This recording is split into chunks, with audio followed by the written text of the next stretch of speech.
Okay, try again.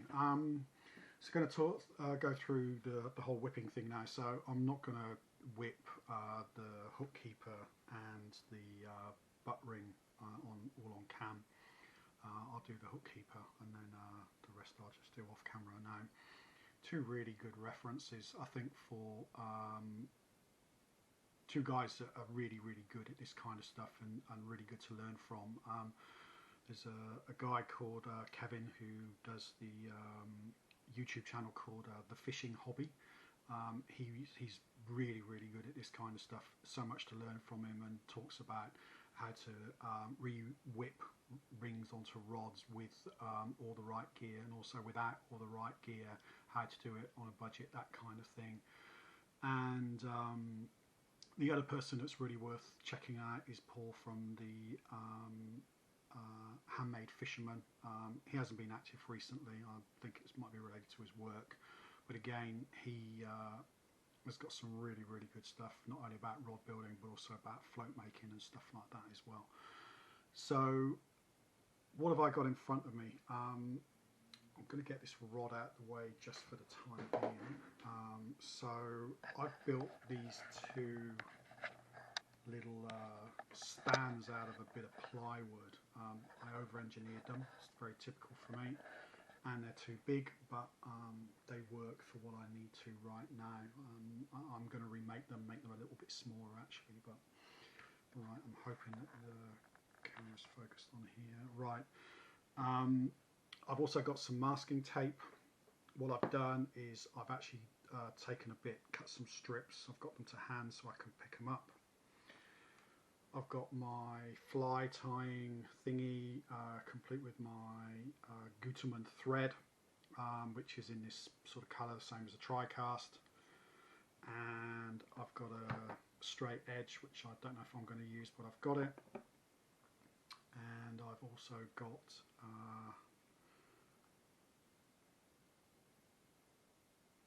my hook keeper and my butt ring. If you see this hook keeper, this flat piece is what's going to go on the rod, and then it gets whipped. Yeah, it's going to be something like this. What I've actually done is I've ground down this tongue, which is the piece that's going to go underneath the whipping.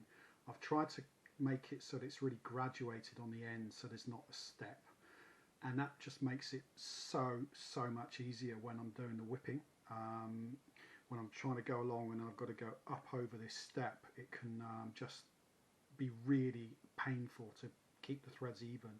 So it's something which I think everybody does. You see it on all of the sites, and this is that butt ring that came off the rod originally, and you can see that that's also been ground down, perhaps not as enthusiastically as what I've done, but it's been done as well.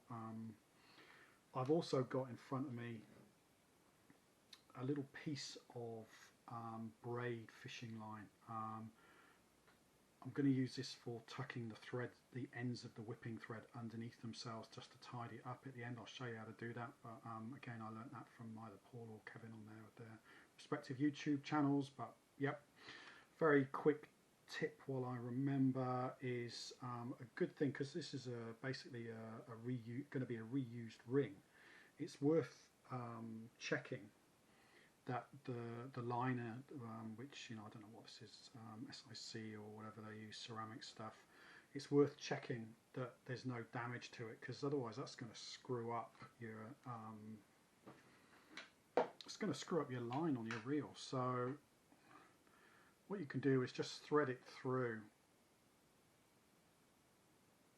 get it tight, and then just run it round the ring, the inside of the ring, and if there's any damage you'll actually feel it, and that's just a straight indicator that you just need to change that. Yeah, you can't fix it, you can't try to clean it up, it's at the end of its life. Sometimes you can see visually, but the feeling thing is good. So gonna keep that, just put a little bit of a loop backing, so it just makes it a bit easier. And the other thing which I also need, which I don't actually have to hand, Oh, I do. Cigarette lighter. Okay, I'm by the window. Bit of daylight is really, really useful. I've got to say it's easier because I've got a black, blank, or grey, graphite, whatever, and I'm using a different coloured whipping thread. If black on black just starts to become really painful. Of course it's doable. That's what everybody does. Yeah, it just needs really, really good light. I've got a separate lamp here, so yeah. Right, let's get started. So first thing, figure out where this hook keeper is going to be. So remember, I was always so anal about the markers. This is where they start to become really useful, because I've got a guide on where I can more or less just tape this down, and I've taped it down with his kind of a pretty good piece of that, I don't know what you call that, foot, I don't know what you call it, yeah, so that I've got some I can whip up from here all the way up to here.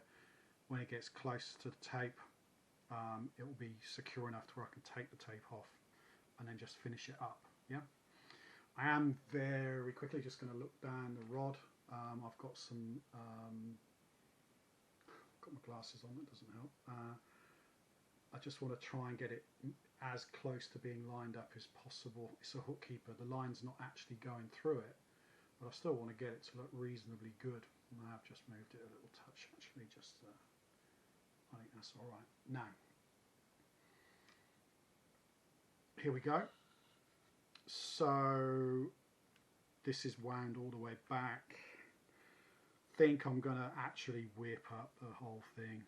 Like, I was sort of thinking about whether to just go from halfway with the idea of, well, you know, this is going to be, you know, I'm probably never going to wind it further back, but I'm going to do that. That damage is very annoying, but yeah, I think some cork filler and a bit of rubbing down will hide it. So, right, let's get going. So I need some thread. Going to make a bit of a loop, and I'm actually just going to stick that on with a bit of tape. So it's just there. So what I'm now going to do is I'm twisting this rod by hand. I don't have the luxury of an automatic rod whipping machine. I've not really got to the point where I want to make one out of an old electric drill or whatever it is that the guys have done online. I think I'd sooner make a dryer before I do that. Right, so I've wound back, got to a point where I'm going to start, and then I'm just going to start good tension. I actually are quite keen on a lot of tension. I'm just winding, and what happens is you start to get your eye in, and you start to be able to get rid of that. It's very annoying. Must have been done by my wife. Right, just starts to pick up the thread. I got fingernails, so I can always just line things up, and of course if the thread's not on well, I'll see the black coming through it, and then it just becomes a case of being patient. Now, my fly tying doobie what's it, I'm just going to actually have hanging down there off the edge of the table, just down between my legs. Right, where are we? So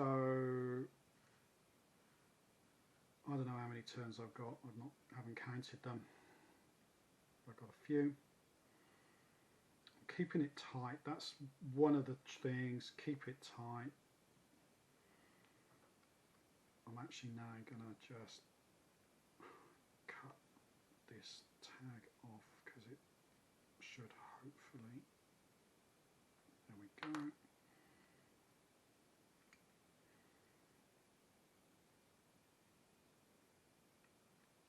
Don't need that now. Right, let's just go. So That tag, the loose bit going to get in the way? I don't know.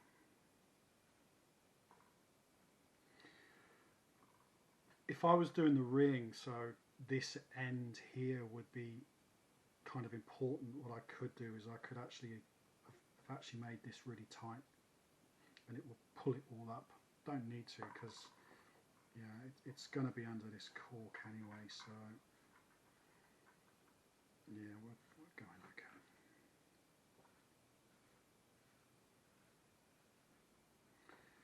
Right, I think I'm going to stop the camera because I think you can see what I'm doing. I'm just winding. If I need to, I'm just pushing the threads up, making sure, yeah, there's the black's not showing through. And then I'll restart when I'm just about to finish it up, and you can really see me at my most dexterous in regards to trying to do things with only one pair of hands. Okay, so I've pretty well finished this. I've got, I don't know, maybe 3 or 4 mil to go here, and I'm still keeping this line tight. It's like, I feel like I need an extra pair of hands, but anyway, this is where I am. And what I'm now going to do is try and get a loop of this braid underneath the whipping. And I need that loop so I can kind of bring, oh yeah, let's get that straightened up a bit. That's not great, but it'll work. That's it. And I want to get, you know, I think people say sort of like 5-6 turns, I don't know. I can't count very well. So anyway, I'm just going to get as many as I can on there till I get pretty close up against the base of the hook keeper. Right, that's about it. That'll do. Right, now what I'm going to do, finger on here, going to keep this as tight as I possibly can. Do not let go, because otherwise it's going to unravel. And I'm just going to cut this off. And my loop here, I'm going to thread that line, sorry, that whipping silk, well in this case my polyester embroidery, but there we go, through it like that. Now these two ends, if I pull them, it's going to pull that loop, right, and it's going to pull this end back underneath the whipping, and that's what I want to happen. I've been advised that the way to do this is to pull it about 45 degrees. That's what I'm going to do. It's a bit of a shut your eyes and hope that nothing snaps. And one of the things I did find is don't just use this stuff. That's why I started using braid, because braid is super tough. So just going to go, and that's pretty good. Turn it around. I've got a little bit of a gap, just you can see.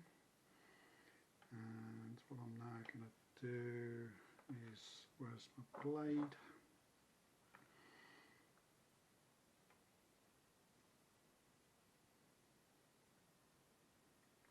Just cut it off. So I can now go, I've got fingernails, so I can do this with my nails.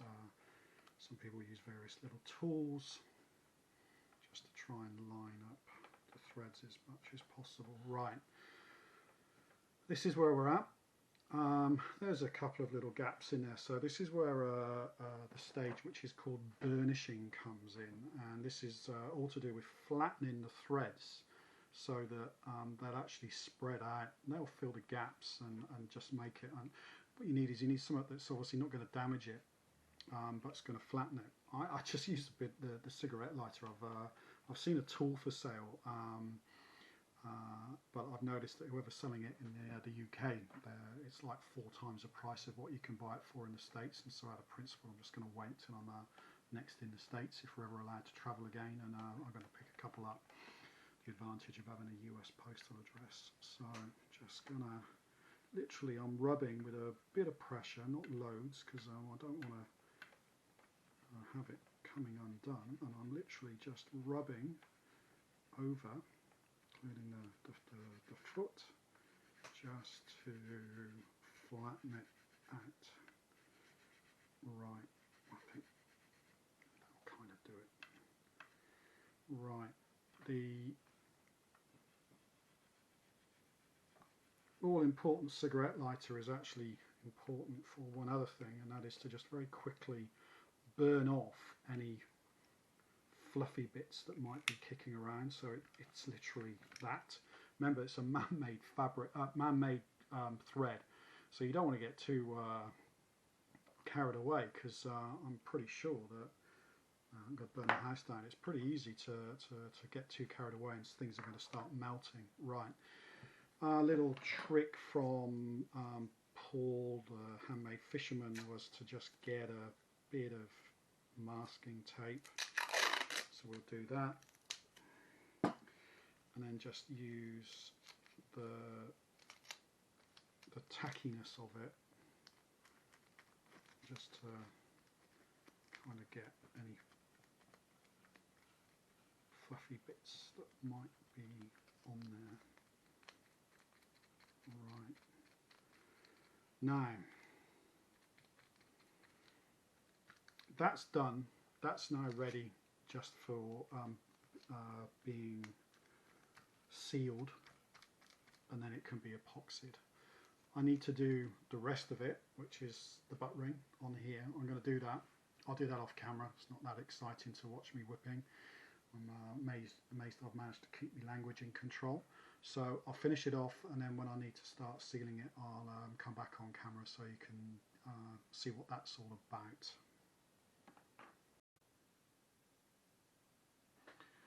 Okay, so I've finished doing the whipping on this one now, so yeah, reasonably good with it. I've got to be honest, and so I actually stripped one end off and did it all over again, so I wasn't happy with it. It's kind of me being a little bit of a perfectionist, but you know, that's just me. What we can see, this is where the kind of the finish on the rod's just been damaged a little bit. I'm not sure if it's going to bother me or not, but it's not going to do the rod any harm. But I'm actually going to do something with that afterwards. I think I was sort of thinking maybe I could whip over it. I was playing around with various things. That's why I stripped it anyway. So now what I need to do is I need to seal it, and this is really to keep the colour as fast as possible. I think it's a combination of aging and also things like sunlight taking it away, and maybe even bleeding out into the epoxy finish. So sealing it, that's the way forward. I think if I was used some of the kind of professional whipping threads, so for example, where is it? I've got a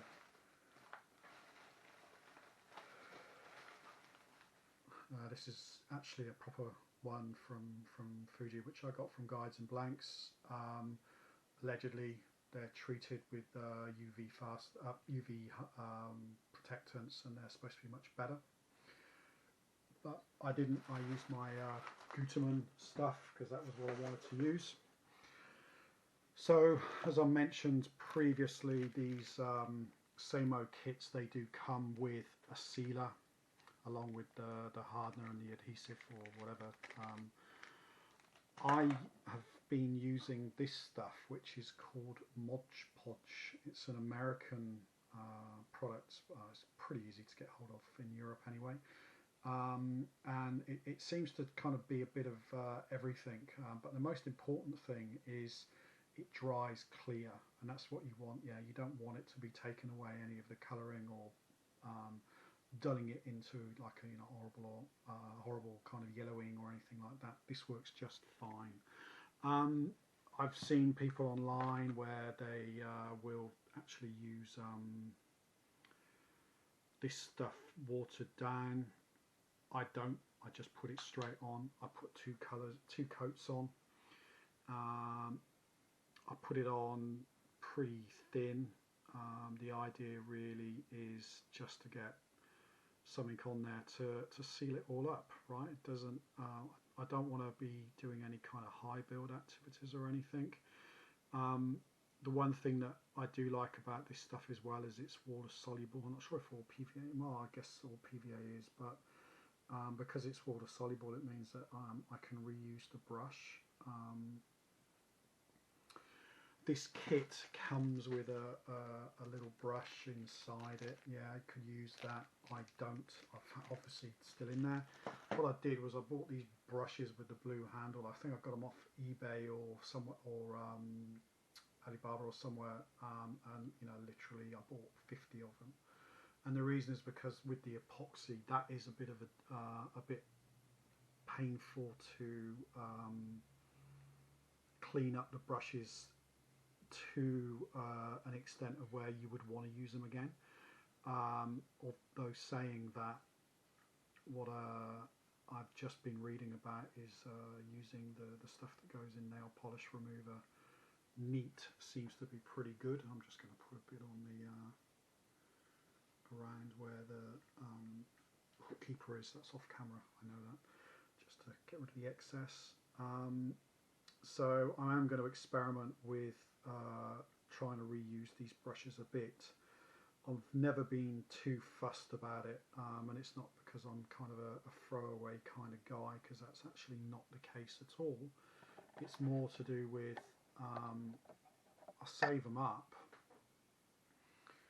obviously taken the bristly bit off, and they're actually really good to use for float making. They make a great base piece for making stick floats, which is what we use for fishing in rivers, where you want something which is a little bit heavier on the base of the float, and then the top section is actually made with balsa, or sometimes with some kind of foamy stuff or something, I don't know, that kind of thing anyway. So although I am kind of got more than what I need now, I don't touch wood, I don't tend to lose that many floats, so I'm not too I don't need to make that many.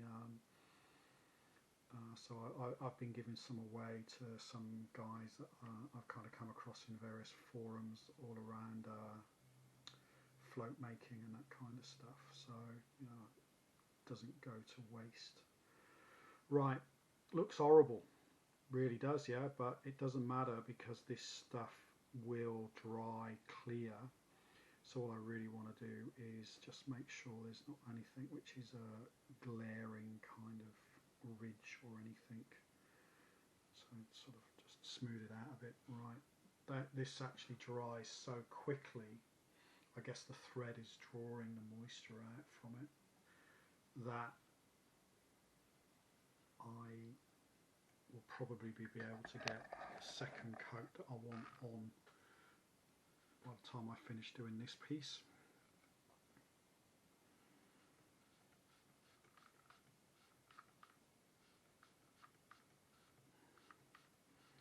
Although it visually dries pretty quick, I'm not gonna even think about epoxying this for at least 12 hours.